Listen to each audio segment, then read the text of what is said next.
So what's up guys, nandito na naman tayo ngayon sa Parisan ni Diwata. Araw ng linggo ngayon na.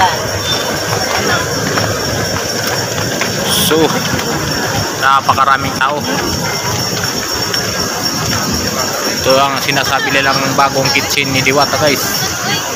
Ayan.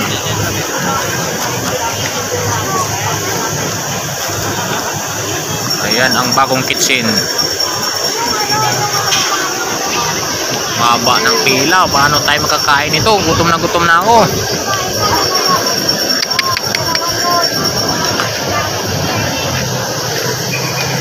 Hindi tayo makakain ito.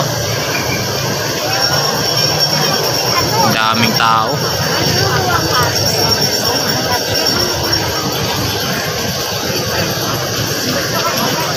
Ang daming tao.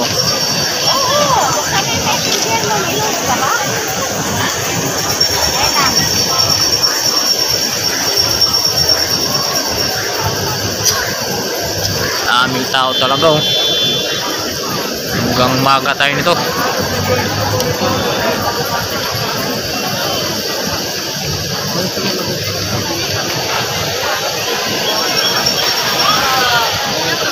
Ayan, kanya-kanya ng vlog nito mga vlogger dito. Kanya-kanya ng post ng channel nila oh. Ginawa ng palabigasan yung Diwata Paris Overload. Ayan oh. Lamang na lamang yung mga vlogger dito na ano, na monetize na yung channel. Talagang laking kita talaga.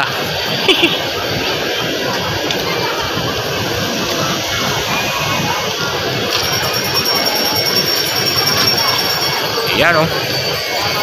Haba ng pila ng animal. Di tayo makakain, gutom na.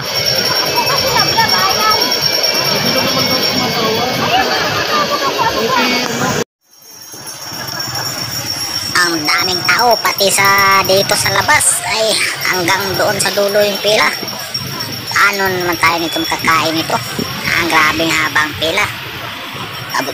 Dating pa yung mga tao. Ayan pa yung mga vloggers, nagpasikip-sikip ng mga vloggers kahit nakailang vlog na rito, pabalik-balik lang, ginawang palabigasan yung Paris Overload ni Diwata para makakuha lang ng viewers at saka followers.